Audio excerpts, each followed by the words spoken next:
Baby steps. This is Infants on Thrones. I'm looking for the further light and knowledge Father promised to send me. Baby steps. Baby steps. Look for the good in everyone. Hello and welcome back to Infants on Thrones. I'm Glenn Ostland, and I want to share something with you. It's a book that I've written. Not written, it's all done. And in a large part, this book has grown out of my experience over the past 13 years with this Infants on Thrones podcast. So this is the first place I'm publishing it. Not in print form, not yet, but as podcast episodes. Because this is where it all started. Sorta. I'm working as a therapist now at the Spirit of Sonora in Mesa, Arizona, under the supervision of Richard Thomas, a Jungian therapist and a former listener of Infants on Thrones. People often ask what I specialize in, and I think the best way to describe it is realignment. Richard is helping me become a soul-centered, trauma-informed clinical mental health therapist. So I work with people experiencing anxiety, depression, compulsions, addictions, really any place where life feels out of balance. My role is to listen, to hold space, and to help guide people back into resonance with their own deeper selves. It's empowerment. It's reconnecting to the parts underneath all the layers of conditioning that we've picked up along the way. Because what I've come to discover from both our science and mythology is that whatever challenge you're experiencing, you're not broken, you're rewiring. Some might even say, an infant on a throne. So welcome. And if further light and knowledge is something you once craved, well, then here is some of the fruit of that tree. And as you listen, if something in you stirs and you want to do some of this realigning work with me, I'll include a link to my Psychology Today profile in the episode description.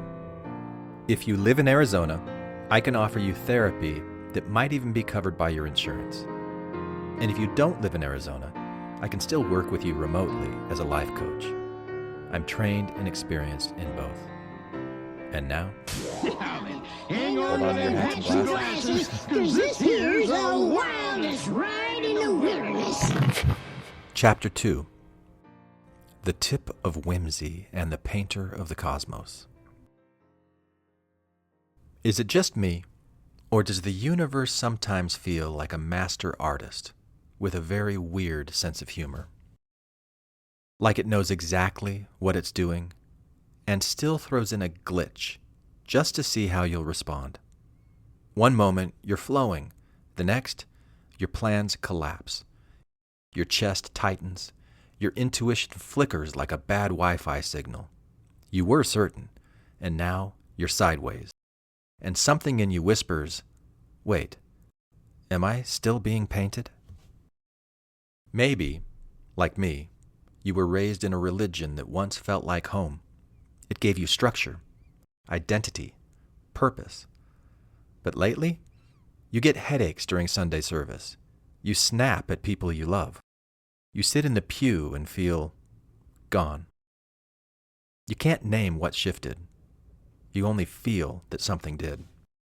Or maybe you followed your passion, went to school, studied what lit you up. Everyone said, that's brave. But now, you're out, and you don't know what to do with that spark you studied. You wonder if you were naive, if there's a place for your voice, if you mistook calling for competence. Or maybe it's a relationship. You love them, but fear whispers in every silence. So you speak in half-truths. You flirt with honesty, then retreat. Years pass, and you realize you've both changed. The bond has bent, and you ache with the question, why didn't I say something sooner? Even the thought stings. These aren't malfunctions. They're brushstrokes. Moments when life turns, suddenly, confusingly, heartbreakingly, away from what you thought it would be, not to punish, but to paint, not to break, but to shape. And when you zoom in on the moment, all you see is the form, confusion, dissonance, withdrawal. But if you step back and ask, what is this doing for me? You begin to see function, not flaw. The painter behind the curtain. Imagine this. There's a great painter. Some call it God. Some say the universe, or nature, or consciousness with a pulse, or the quiet intelligence humming behind your breath. I like to call it Leonardo Determinist Vinci, equal parts divine artist and cosmic engineer, a master of structure and soul. Whether you picture that force as a singular intelligence, an emergent rhythm of matter interacting with itself, or the mystical choreography of cells, neurons, and electric longing that makes your brain interpret these words right now, the name doesn't really matter. The feeling really does. Maybe it's a being. Maybe it's a pattern. Maybe it's a presence so intimate you've mistaken it for your own thoughts. The distinction, like most binaries, is form. What matters is function. Because whatever this creative force is, it's been at work for a long, long time. And it's good. So good, in fact, that perfection became predictable. Galaxies rendered like brushstrokes. Gravity played like a cello. The formulas always worked, and that, in a way, became the problem. Predictability became boring. So, Leonardo made a change, a subtle one. He granted agency to the tip of his brush for the sake of delicious surprise. The arm still paints with exacting precision, sweeping through space-time with deterministic grace. But at the very tip of the brush, freedom, just a flicker, a patch of unpredictability, a locus of play, a shimmer of felt sense agency that allows the bristles to move left or right, or to push hard or to go soft, to improvise texture, variation, life, within the larger flow. The choreography still holds, but now there's a dancer inside the dance. This is the tip of whimsy. You are the bristle, not the painter, not the brush, the tip, the part that wiggles, the part that feels, the part that, for reasons it can't always explain, leans into something uncharted. But let's not skip over this. The brush, your body, your nervous system, was shaped long before you held it. Life imprinted you. Not metaphorically, biologically. Your earliest environments formed the architecture of your breath, your immune system, your beliefs about safety, patterns etched below language, below memory, patterns that feel like just the way I am. And in some ways, they are. That's form. But the tip, the shimmer of awareness inside those patterns, it's function. The part of you that can pause and ask, is this reaction still mine? Is this defense still serving me?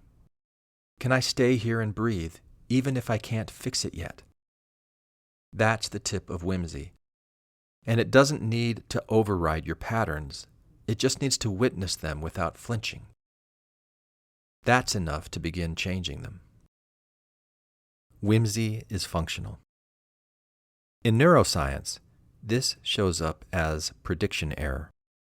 The moment your brain realizes that what it expected isn't what happened.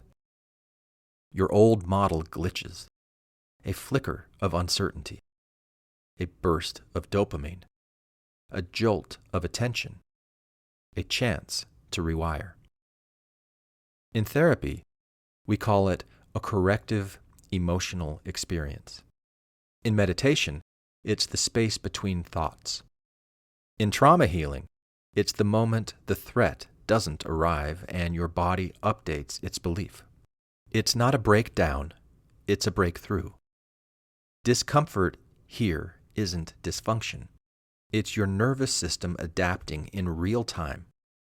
It's the painting evolving. You can build a whole life from the blueprint of defense. You can survive, succeed, excel at whatever form the world rewards. From the outside, everything might look functional. But if you zoom in, sometimes the system that wins is the one that went numb. The one that buried its grief so it could outperform its pain. And even that is brilliance, a masterpiece of adaptation. But eventually, something stirs. A whisper from within. This isn't me. This isn't it. There's more. And for the first time, you stop painting what you know and let the brush show you something else. A spiral returning. Remember those 3 stories? The headaches and crankiness in church, the post-grad grief, the relationship with silent regret. None of them felt like clarity. They felt like a glitch. But what if that glitch was the brush landing? What if the ache was the beginning of alignment? Not loudly, not all at once, but faithfully. You don't have to transcend your pattern to meet yourself. You just have to pause long enough to see it. That pause is your shimmer. That shimmer is the tip. You are the brush and the bristle, the canvas and the composition, the glitch and the gift. You're not here to recreate the pattern. You're here to tilt the design, to turn form into function, reaction into response, survival into signal. And the paint? Still wet, still alive, always interacting with a canvas that breathes, that listens, that evolves. You're not broken. You're rewiring. Always. Thank you for listening to Infants on Thrones.